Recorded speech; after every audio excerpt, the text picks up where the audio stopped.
Happy morning, dear students. Gastrointestinal problems are very common in childhood. Number of medical and surgical problems are found among children. Gastrointestinal disturbances are influenced by the problems of liver and pancreas. Digestion, absorption, and malabsorption, metabolism, or the combined action of gastrointestinal and hepatopancreatic system. Hi, this is Shansi Rani. Today we are going to discuss about the disorders of gastrointestinal system. Introduction. A digestive disorders is a health problem of gastrointestinal system.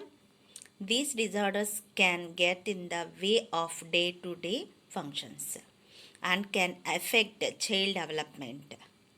Main health pediatricians and gastroenterologists are care for a child with a wide range of digestive disorders such as congenital disorders of gastrointestinal system.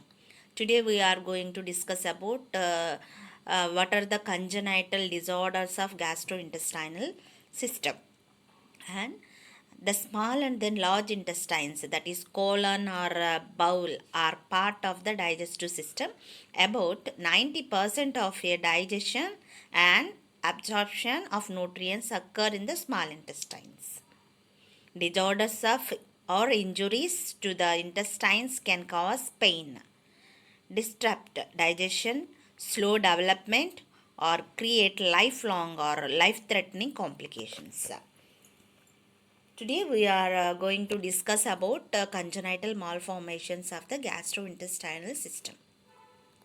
First we will see the anatomy and then physiology of gastrointestinal system. Just this is overview of GA system. First you know about from mouth to the GA system is the digestive system is began to start up to the rectum. Okay, from mouth in salivary glands, and after that esophagus is there, and next connection is the stomach, and after that it is connected into the small intestines and large intestines, and anus is there. At the same way, another parts of the digestive system is liver, gallbladder, and pancreas. Okay, you know about what are the functions of the these three organs in the GA system, that is liver functions, gallbladder functions, and then pancreatic functions. Okay, this is about just overview of what are the parts of the anatomy of GA system. Okay, and coming to the next, disorders of gastrointestinal system. Okay, here the congenital disorders of gastrointestinal system is, we will see one by one. First one is disorder of mouth. If any disorders is there during intranatal period, so if mother is having some gene defects or chemicals or exposures to the external environment, radiation, that time child may get about the cleft lip and then cleft palate. The disorder of mouth, which condition is there? That is cleft lip and cleft palate. And second one is disorder of esophagus. Here the first disorder of mouth is cleft lip and cleft palate. Second disorders of esophagus is tracheoesophageal fistula. Okay, here the tracheoesophageal fistula is there. And next one is disorder of the stomach. Disorder of the stomach is pylorus. Here the pyloric stenosis is there. Okay, you know about what are the parts of the stomach. Here this is called as, upper part of the stomach is called as cardiac, and lower part of the stomach is called as pyloric end. Here the disorder of the stomach is pyloric stenosis. And next one is fourth one, that is disorders of the intestines. Here the intestinal disorders is, first one is intestinal obstruction and hernia. Okay, and into susception and Herpes disease, and finally anorexia anomalies is there. Okay, here. Okay, these are the conditions are associated with the congenital malformations of GA system. What are the conditions? Total 4 conditions is disorders of mouth is cleft lip is there, cleft palate. Disorders of esophagus, that is tracheoesophageal fistula. Disorder of stomach, pyloric stenosis is there. Fourth one is disorders of intestines, that is intestinal obstruction, hernia, intussusception, Herpes disease, anorectal malformations. These are the disorders of GA system. Okay, coming to the first condition, that is cleft lip and then cleft palate. It is a disorder of mouth. Okay, first coming to cleft lip. That is cleft lip, another name is scoliosis. Okay, here the chylosis means here child is suffering with the cleft. Cleft means it is an opening of the lip. Cleft means it a way, or here some opening is there. There is no connection between the two parts. Okay, so that is called as cleft. A cleft lip result from failure of fusion of the maxillary process with nose elevation on the frontal prominence. Here some child is suffering with the incomplete or failure fusion of the failure fusion of the maxillary bone. Here the frontal bones also is unable. Here the one connection between the face it is there. So because of incomplete fusion of the frontal bones and then maxillary bones.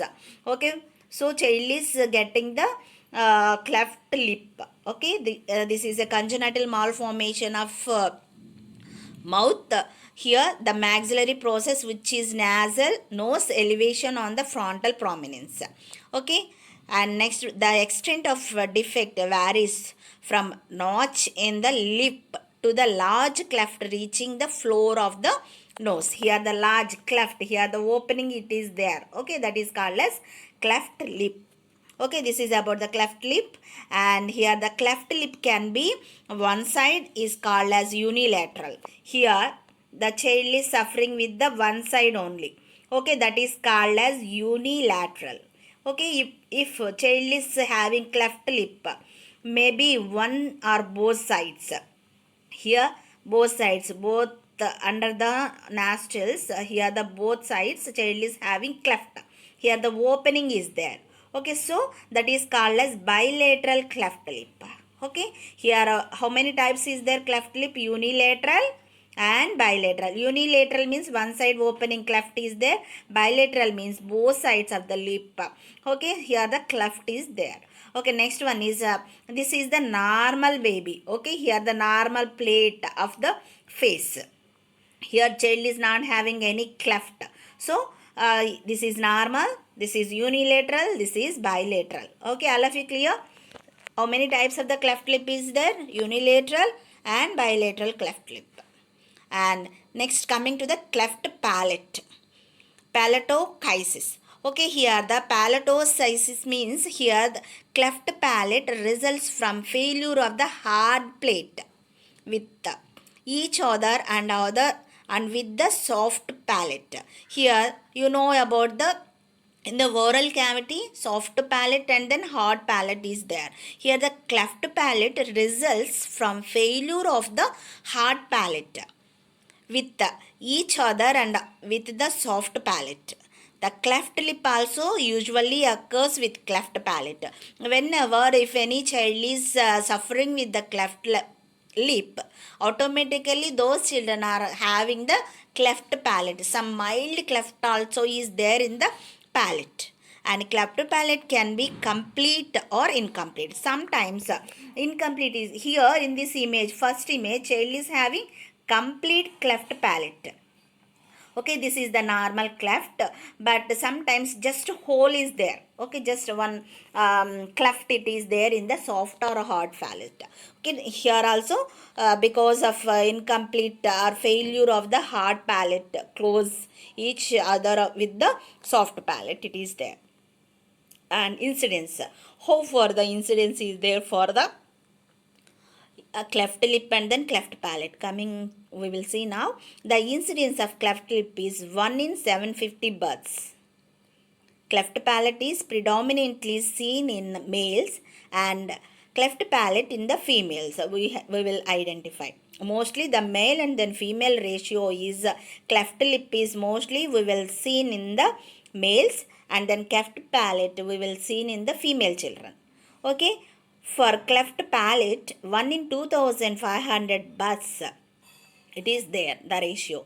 Approximately 15% of affected infants will have associated defects. It is some GI disorders, not only GI disorders, child is suffered with the respiratory, child is suffered with the cardiovascular disorders and neurological disorders. It is associated with the another complications because it is any congenital malformations, no, automatically child is suffered with another complications. This is about the incidence. Coming to the etiology, what are the causes of cleft lip and then cleft palate? Are failure malformations that occur during early weeks of the fetal growth and then development. The exact cause is not known, but it is believed that it occurs as a result of congenital and environmental factors, because during intranatal period, because of some exposures, some deformities, mother is having some habits like drug abuse, or mother is suffering with another complications like pregnancy induced hypertension, or mother is suffered with the polyhydramnios, it is associated with that complications. Okay, the exact cause it is not known, but associated factors it is resulting for this congenital malformations of the mouth is there. Mostly the environmental factors, because of exposure of the radiation, and mother is taken drugs, for example eclamptic drugs, that also may affect the baby. Okay, that is about the causes. And potential causes are medications taken during the pregnancy, that is anticonvulsant drugs and acne treatments, exposure to the various chemicals during the fetal growth and development, and exposure of the radiation, because that is x-rays, and maternal alcohol intake, maternal smoking. These are the potential causes of the mouth disorders or cleft lip or cleft palate. Okay, next coming to the pathophysiology. Failure or incomplete fusion of embryonic structure, because here the in between the frontal bones, embryonic, during the embryonic period there is a separation is there. When it is fusion, because of failures, some problems, associated problems or associated causes, incomplete fusion is there, so automatically child is having cleft is over the lip or the palate, we will see. Okay, the fusion of maxillary and then premaxillary process normally occurs during 5th and 8th week of the gestation. When it is happening means 5th and 8th week of the gestational age, actually the fusion will be taken place, but because of failure of the fusion, that is in the maxillary and then premaxillary process, what happened, child is suffered with the cleft. The palate process fuse about the month later. Okay, after 1 month later means mostly it is 12 to 14 months. Okay, if that time only 12 to 16 months it is there, because of incomplete fusion of the palate. Okay, child is suffering with the cleft palate, and then failure of fusion results in cleft lip and then cleft palate. Look at this image. This is normally how it is there in the 5th to 8th week of the gestational age. Here in between, this is the face of the fetus or embryo. Here child is actually in between that some fusion is there. Okay, this also is normal fusion during the embryonic life, but in second picture, down picture, child is having incomplete fusion of the maxillary and then premaxillary bones. So child is suffering with this. Okay, here there is a cleft is there. Here the bilateral cleft, that is cleft palate is there. Here there is no cleft lip. Here the only palate is there. This is the normal baby embryo. Okay, this is about the pathophysiology of the cleft lip. Okay, coming to the, look at this image. This is unilateral. Here the cleft lip and then cleft palate it is there. Here there is an cleft bit from starting from the lip to up to the oral cavity. Okay, here there is a big cleft it is there. So it is called as cleft lip and then cleft palate. Roof of the mouth, up to the roof of the mouth it is there. Okay, look at this image. Here this also is same. Cleft lip and then cleft palate is there because of incomplete fusion of the maxillary and then premaxillary bones during the intrauterine life, that is 5th to 16th week of the gestational age. Mostly 5th week the embryo, 5th to 8th week of gestational age, the incomplete fusion is normally happening during 5th to 8th week, that is lip fusion is there. Okay, palate fusion is after 1 month it is there. Okay, this is about the pathophysiology. And next one is diagnostic evaluations. Diagnostic evaluations. Prenatal diagnosis of cleft is at time possible by the maternal ultrasonography. During ultrasonography scanning itself, they will identify whether that baby is suffered with the congenital malformations of mouth it is there or not. Easily we will identify. After birth, a physical examination of mouth, palate, nose confirm the presence of cleft lip or cleft palate. By physical examination itself, means by observation itself we will identify.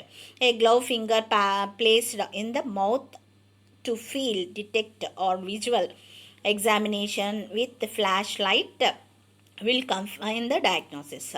Okay, this is about the diagnostic evaluations. And next one is management of the cleft lip and then cleft lip. First, a team of surgeons are required to treat the cleft lip and then cleft palate.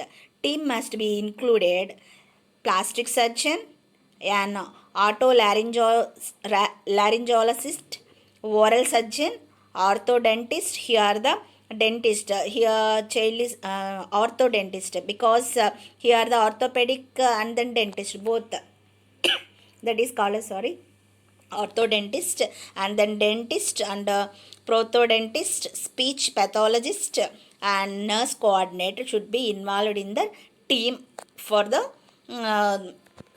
management of cleft lip and then cleft palate. This is the Viva question. How many members is there in the team to correct the cleft lip and then cleft palate? This is the Viva question. Okay, next one is cleft lip may be required 1 or 2 surgeries depending on severity of the defect. Mostly 2 surgeries is needed for the cleft lip. The initial surgery is usually performed at the age of 3 months. The surgical intervention is jetplasty or tension radial triangular flap. Okay, this is a very very important question. The surgical intervention of cleft palate is tension radial triangular flap. Other name is jetplasty. Mostly two stages of surgery is needed for the cleft lip baby. Is the surgical correction must usually performed, or Millard's radiational advanced techniques also used, because with the using of radiation, Millard's radiation, they close that cleft. Okay, this is about the surgical intervention of cleft lip. What is the surgical intervention? That is tension radial triangular flap or jetplasty is there.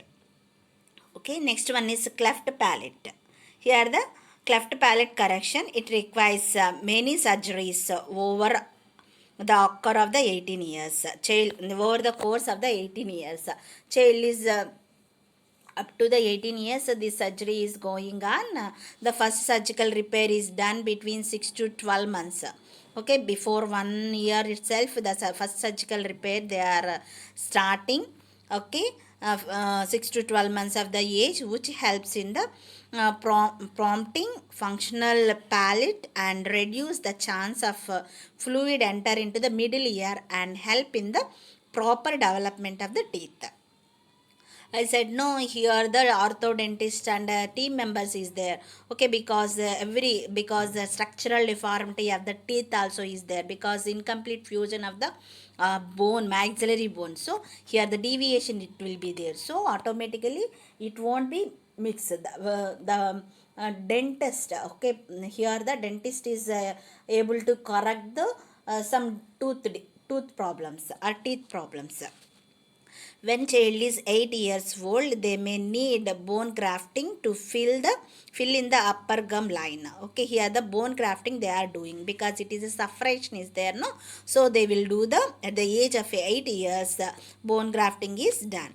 And once the permanent teeth grows, they may need brass to straighten in the teeth. Okay, so brasses is needed for the straighten the teeth. Okay, this is about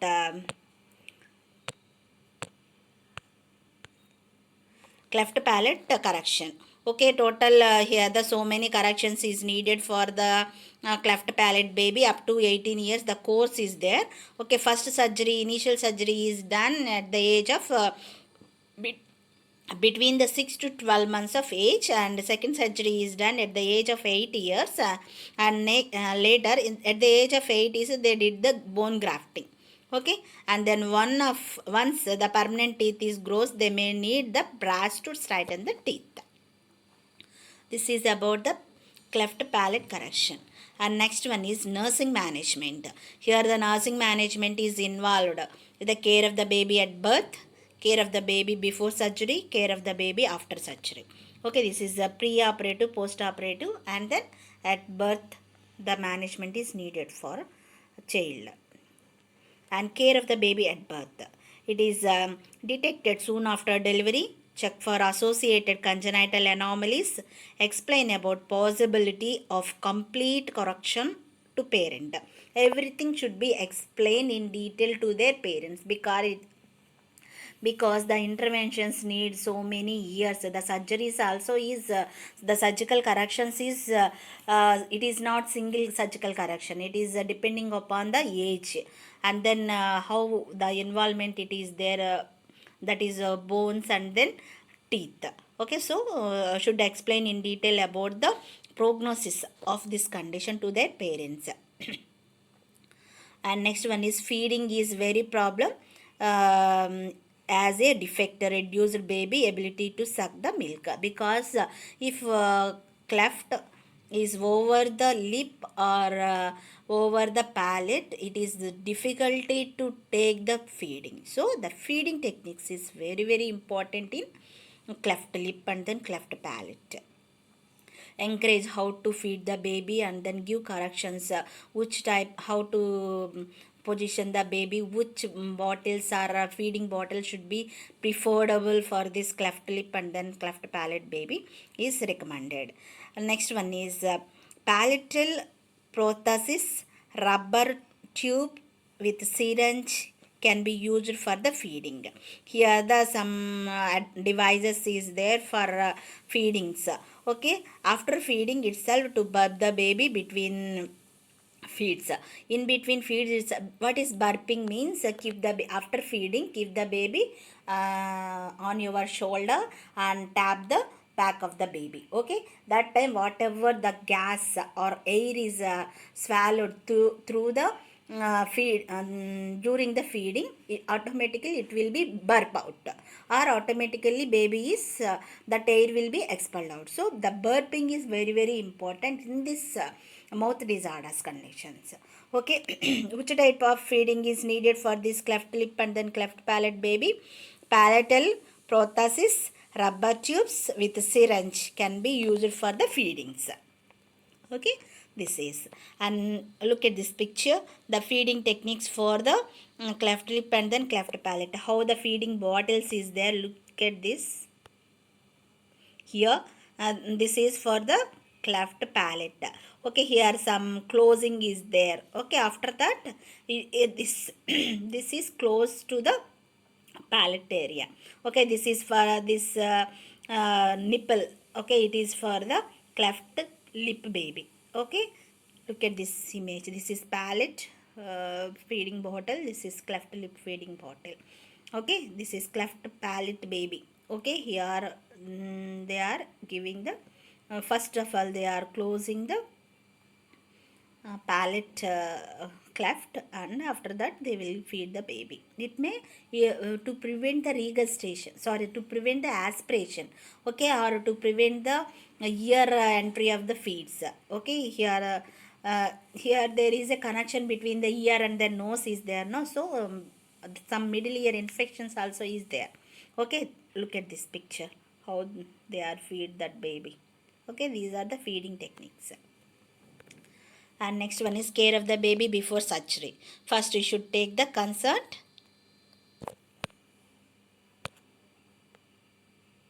First, you should take the consent. Investigative report should be checked once and twice. Nothing per mouth for 6 hours before surgery. Okay, look at this picture. This is the surgical intervention. Jet plasty they did. Okay. Next, care after the surgery.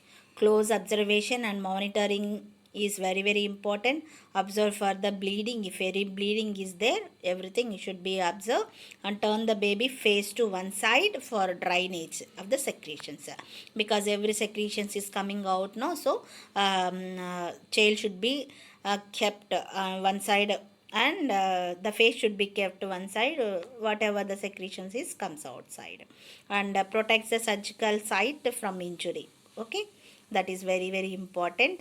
Arch devices called the Longen blow bow is used to prevent the tension on structure sutures. Okay, they are using some devices, is called as Longen bow, is used to prevent the tension on the suture line. Okay, suture site.